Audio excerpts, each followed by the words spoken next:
السلام عليكم ورحمة الله. أعوذ بالله من الشيطان الرجيم. بسم الله الرحمن الرحيم. ربي زدني علما رب اشرح لي صدري ويسر لي أمري واحلل عقدة من لساني يفقهوا قولي ربي يسر ولا تعسر وأتمم علينا بالخير ربي هب لي حكمة أستغفر الله الذي لا إله إلا هو الحي القيوم وأتوب إليه. اللهم إني أسألك علما نافعا ورزقا طيبا وعملا متقبلا. গতকালকে আমরা আর্টিকেলের কি শিখছিলাম? ইনডিফিনিট আর্টিকেল নিয়ে আমরা কাজ করছিলাম, মনে আছে?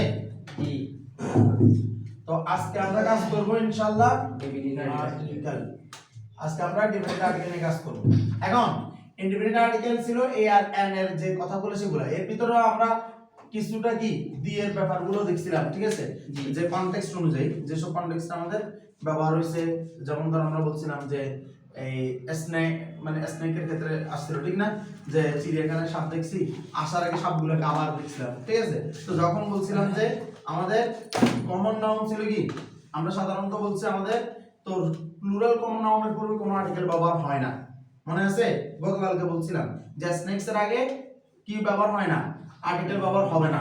কিন্তু যখন আমরা বলছিলাম যে সাপগুলোকে আবার দেখছি, ঠিক আছে, তখন কিন্তু আমরা দা স্নেকস বলছিলাম, এটা দ্বারা আমরা সাপগুলোকে বুঝাইছিলাম, ঠিক আছে? এখন আই করবেন না ডেফিনিট আর্টিকেলে যদি আমরা যাই এখন ইনশাআল্লাহ, তো ডেফিনিট আর্টিকেল বলতে আমরা বলছিলাম শুধুমাত্র আমরা দা কে চিনি, কাকে চিনি? দা। দা এর বাইরে ডেফিনিট আর্টিকেল আর কেউ নাই, দা এর বাইরে ডেফিনিট আর্টিকেল আর কেউ নাই। এর ভিতরে দা এর ক্ষেত্রে একটা হলো যে আমাদের ইনডিফিনিট আর্টিকেল শুধু সিঙ্গুলারকে নির্দেশ করে, তবে ডেফিনিট আর্টিকেল আমাদের সিঙ্গুলার এবং প্লুরাল দুইটাই কি করে? নির্দেশ করে। এবং এটা নিয়ে আমরা গতকালকে কিছু হালকা কথাবার্তা বলছি, ঠিক আছে? আজকে আমরা এই ডেফিনিট আর্টিকেল সম্বন্ধে ইনশাআল্লাহ পুরোপুরি জানবো। এবং এটা এই ডেফিনিট আর্টিকেল কিছুটা ট্রিকি, ঠিক আছে? এটার ক্ষেত্রে বিশেষ করে তোর যে গ্রামারের ব্যাপারে মনে রাখতে হবে যে তা না, তোর অনেক কিছু নিয়ে জানতে হবে। সেটা কি এরকম হয়? আমরা একটা একটা করে আল্লাহর মধ্যে কমপ্লিট করি। তো আমাদেরকে কি বলতেছে দেখ, প্রথম আমাদেরকে বলতেছে যে দা প্রথম দফায় আমাদেরকে জানতে হবে দা একটা বুঝায়, ওই তো দা আমাকে বলছে প্রথমে দা বুঝায় কিন্তু পার্টিকুলার পারসন অর থিং। কি বলছি? দা বুঝায় পার্টিকুলার পারসন অর থিং, মানে নির্দিষ্ট কোনো ব্যক্তি বা বস্তুর জন্য দা ব্যবহৃত হয়। সেটা কি এরকম? যেমন বললাম the man is running, the man is running মানে মানুষটি কি দৌড়াচ্ছে। এখানে তাইলে একটা পার্টিকুলার মানুষকে বোঝানো হচ্ছে যে দৌড়াচ্ছে। এমনকি এই ব্যাপারটা যে এরকম যে তুই মানুষটা কি চিনোস, জানোস, ঠিক আছে? আর ব্যাপারটা এরকম যে তুই মানুষটা কি চিনোস না, এ ম্যান ইজ রানিং, একটা মানুষ দৌড়াচ্ছে রাস্তায়, ঠিক আছে? জানোস না কিন্তু তুই জানোস দ্য ম্যান ইজ রানিং, মানুষটা দৌড়াচ্ছে, ঠিক আছে? যে তুই রাস্তায় আসতে চাস ভাই এখানে কি কোনো মানুষ? হ্যাঁ, মানুষ একটা দৌড়াচ্ছে, ঠিক আছে? তাহলে ম্যান ইজ রানিং, ঠিক আছে? বলে যে কিন্তু তুই জানোস মানে ভাই এখানে একটা লোক ছিল যেটা ও মানুষটা তো ওইদিকে দৌড়াচ্ছে, তাহলে ওই মানুষটা কিন্তু আবার কিন্তু দা বলেছে। কেন? কারণ এই মানুষটা মানে দা বলতে এমন কিছু বোঝাচ্ছে আমার কি থাকতে হবে, প্রি নলেজ থাকতে হবে, তার সম্পর্কে আমার পূর্বের জ্ঞান থাকতে হবে। কথা কি বোঝা গেছে? এরপরে যেমন ধর I saw the boy steering, I saw the boy, আমি বালকটিকে দেখেছিলাম, I saw the boy steering, অর্থাৎ আমি বালকটিকে চুরি করতে দেখেছিলাম, আমি বালকটিকে চুরি করতে দেখেছিলাম, তার মানে এই বালকটা কিন্তু আগে থেকে চিনোস, ঠিক আছে? এরপর কি বলছে দেখ, where is the pen, where is the pen, কলমটি কোথায়? I gave you last year, বলছিলাম লাস্ট এই ওয়ার্ডটা থাকলে মূলত কি হবে? পাস্ট ইনডিফিনিট হয় সব সময়। তাহলে আই গেভ ইউ, আমি তোমাকে দিয়েছিলাম গত বছর, তাহলে কি সেটা? ওই কলমটা কোথায়? কথা কি বোঝা গেছে? তাহলে বাপ পেন দ্বারা বোঝা যাচ্ছে যে এটার প্রায়র নলেজ আছে যে গত বছর দেওয়া হয়েছিল। কথা কি ক্লিয়ার? এরপর কি বলছে দেখ, I gave him a ball, I gave him a ball, আমি তাকে একটা বল দিয়েছিলাম, but he lost the ball, খুব ভালো করে খেয়াল করো, I gave him a ball, আমি তাকে একটা বল দিয়েছিলাম, তাহলে বল একটা দিয়েছিলাম, তার মানে এই বলটার কোনো প্রায়র নলেজ নাই, কিন্তু but he lost the ball, কিন্তু সে যে বলটা হারাইছে ওইটার সম্বন্ধে কিন্তু বলা আছে, সেটা দেওয়া হয়েছিল আগে। কথা কি বোঝা যাচ্ছে? কথা বোঝা যাচ্ছে? এখন আমি যদি তাকে ধর কতগুলো বল দিছিলাম, না কতগুলো বল দিছিলাম, একাধিক বল দিছিলাম, তাহলে আই গেভ হিম বলস, আমি তাকে বল মানে কয়েকটা বল দিয়েছিলাম, আমি তাকে কয়েকটা বল দিয়েছিলাম। এই বল কিন্তু কি, এটা কিন্তু সিঙ্গুলার কমন নাউন। আমি যদি বলস বলতাম প্লুরাল কমন নাউন, তখন কিন্তু এখানে কি হতো না, এ হতো না, মনে আছে না? প্লুরাল কমন নাউনের পূর্বে কি বসে না, আর্টিকেল বসে না, আর আর্টিকেল বসে না, প্রোনাউনের প্রোনাউনের পূর্বে আর্টিকেল বসে না। এখন কিন্তু আমি যদি এখন এই জায়গাতে বাট হি লস্ট কিয়া, বাট হি লস্ট দা বলস, কিন্তু সে বলগুলো হারিয়ে ফেলেছে। কথা কি ক্লিয়ার? এরপরে এটা হলো আমাদের এই যে মানে তো প্রথম রুল, তার মানে দায়াতের প্রথম রুলটা আমাদের কি বোঝানো হচ্ছে, সেটা হলো পার্টিকুলার থিং অর পারসনের পূর্বে দা বসে। কি বলছি? পার্টিকুলার থিং অর পারসনের পূর্বে দা বসে, অর্থাৎ নির্দিষ্ট ব্যক্তি বা বস্তুর পূর্বে কি বসে, দা বসে। ওকে, এরপরে কি বলতেছে দেখ, এরপরে বলতেছে যে মাঝে মাঝে দা, এটা পুরো জেনারেলাইজ, মানে এই জিনিসটা পুরো একটা গ্রুপকে বোঝায়, জেনারেলাইজ গ্রুপ বা জেনারেলাইজ গ্রুপ বা ফুল গ্রুপকে বোঝায়, generalise.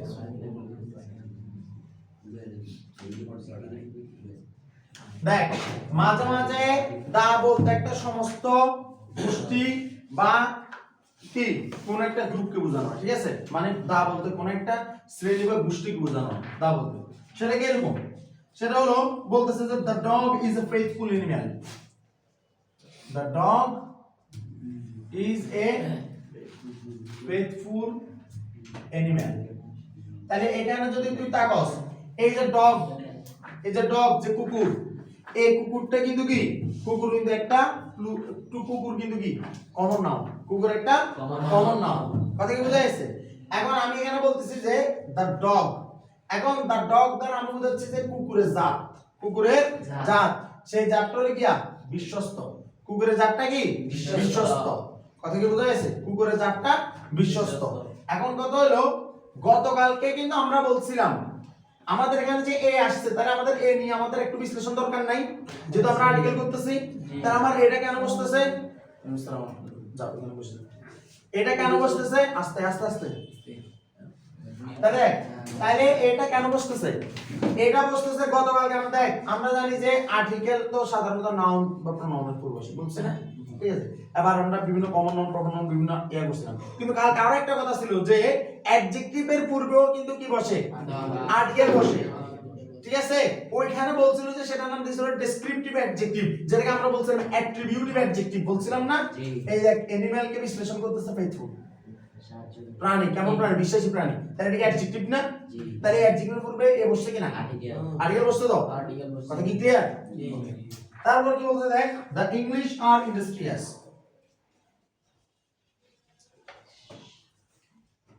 The English R industrious,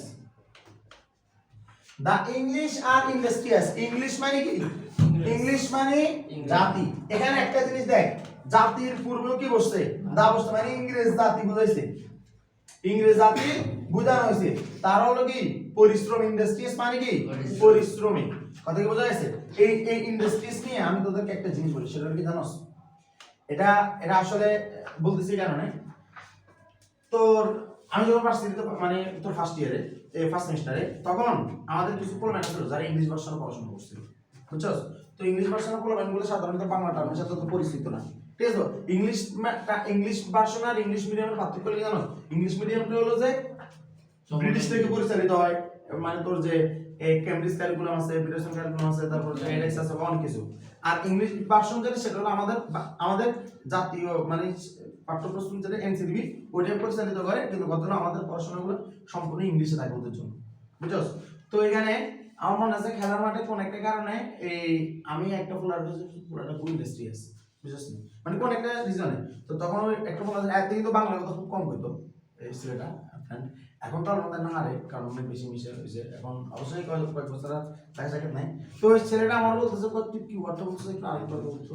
আর আমি বলছিলাম যে ইন্ডাস্ট্রিয়াস মানে পরিশ্রমী, তো বলছিলাম তো বলছি ইন্ডাস্ট্রিয়াস, আমি তো কোনোদিন এরকম একটা শব্দ মানে কোনোদিন এরকম ওয়ার্ড পাই নাই বা এরকম মানে হাতে আমার কিছুটা মানে ধর যে ওই ওখানে যে প্রবলেমগুলো আসছিল মানে এটা কি সুনাম, আসলে এটা ওই মধ্যে এটা সুনামের মতো ছিল না, মানে হ্যাঁ আমাকে খুব মারাত্মকভাবে বুঝছস মানে ইয়া করে হ্যাঁ তো না ইন্ডাস্ট্রিয়াস শব্দ আছে তুই দেখিস, তোর যে আমি ইংলিশে পড়াশোনা করছি এরকম কোনো শুনি নাই মানে আলাদা করে তো বলে যে ইন্ডাস্ট্রিয়াস, কিন্তু এটা কিন্তু ইন্ডাস্ট্রিয়াস মানে শব্দটা এরকম যে মানে তুই ফ্রিকোয়েন্ট পিপলের কাছে মানে বেশিরভাগ মানুষের কাছে তুই এটা পাবি না শব্দটা, এটা সাধারণত বইয়ের শব্দ, কথা কি বোঝা গেছে?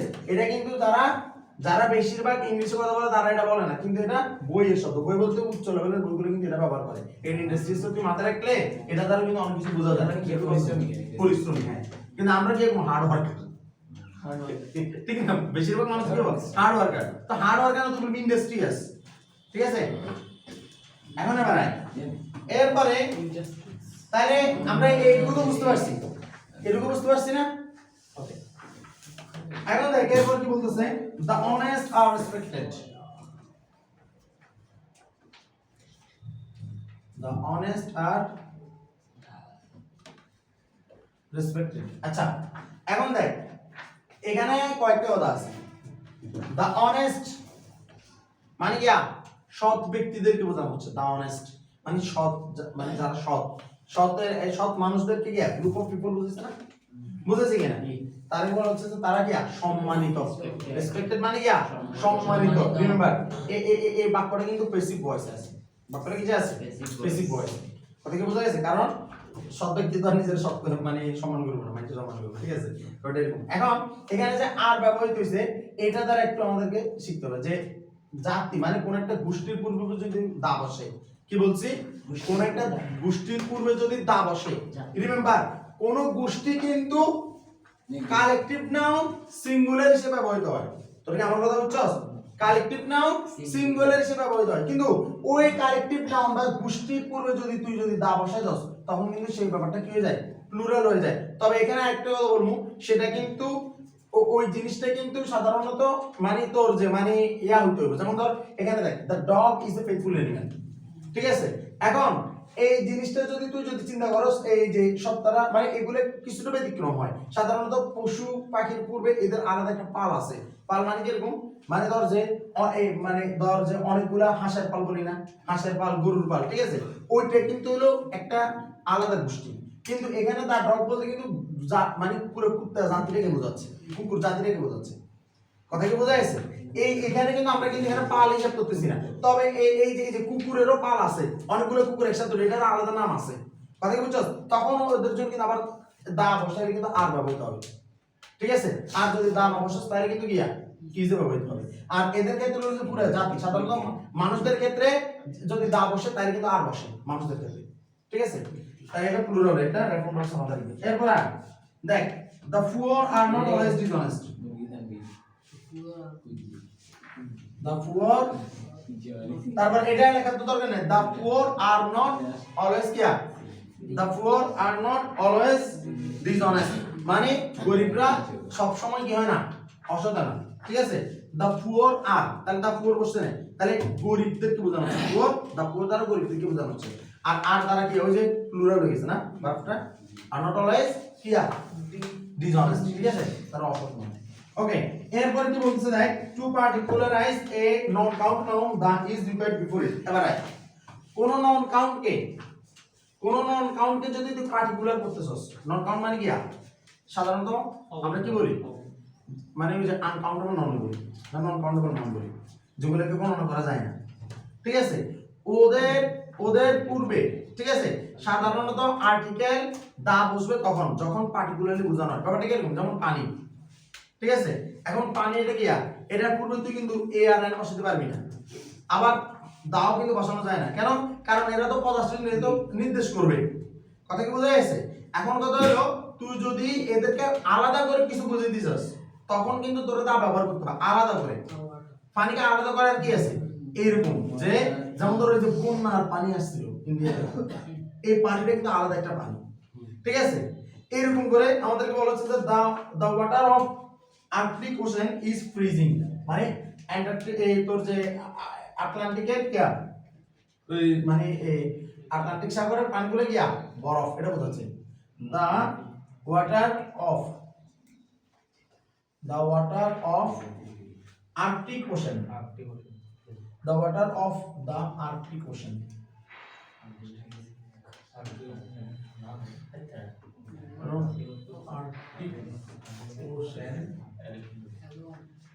is freezing. দেখ এটা যদি তুই তাকাস, এই যেখানে দেখ ওয়াটার পানি, এখন পানি একটা গিয়া নন কাউন্টেবল নাউন, ঠিক আছে, নন কাউন্টেবল তুই যা বলছ আর কি। এখন এটার পুরো দা বসাই দ্বারা কি করছে, এটারে পার্টিকুলার নাউন পরিণত করছে। এখন এই পার্টিকুলার নাউন দ্বারা কি বোঝাচ্ছে, আর্কটিক ওশান, ঠিক আছে, ওশান মানে তো মহাসাগর, মানে আটলান্টিক মহাসাগরের পানি বোঝানো হচ্ছে, ঠিক আছে। তাহলে এই পানিটা কি ইজ ফ্রিজিং। এখন ঘটনা হলো তুই দেখ পুরো এটা সম্পূর্ণটা সাবজেক্ট, এটা পুরোটা কি সাবজেক্ট, আর এখান থেকে প্রেডিকেট বেরোচ্ছে, কত বড় সাবজেক্ট, ঠিক আছে। এরপরে এখন তোদের মধ্যে এখানে প্রশ্ন হতে পারে যে এই দেখ এখান থেকে একটা জিনিস বলে রাখি তোদেরকে, সব সময় মহাসাগরের পূর্বে তা বসে, তবে মহাদেশের পূর্বে না। কথা কি বোঝা যাচ্ছে? দা এশিয়া জীবন বলা যাবে না, ঠিক আছে, কিন্তু দা প্যাসিফিক বলা যাবে। প্রশান্ত মহাসাগর কোথায় অবস্থিত? এশিয়ায় অবস্থিত, জানি না। তারপরে আয়, এরপর কি বলতেছে, বলতেছে যে যেমন ধর please return the money I lent you last year, please return the মানি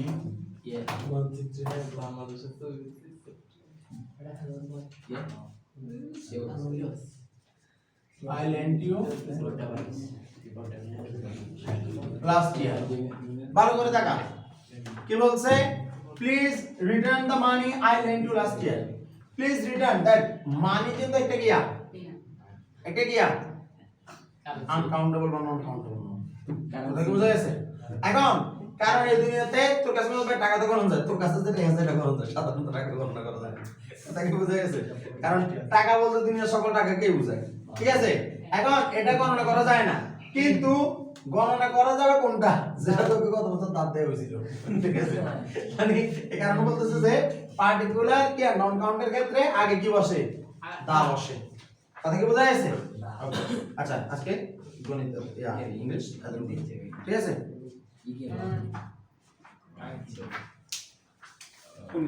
আচ্ছা এটা চলবে, তাই এবার আমরা এটা ইংলিশ শেষ, আচ্ছা অফ করি, আস্তে করে দাঁড়া, আমি অফ করছি, তুই অফ করছিস।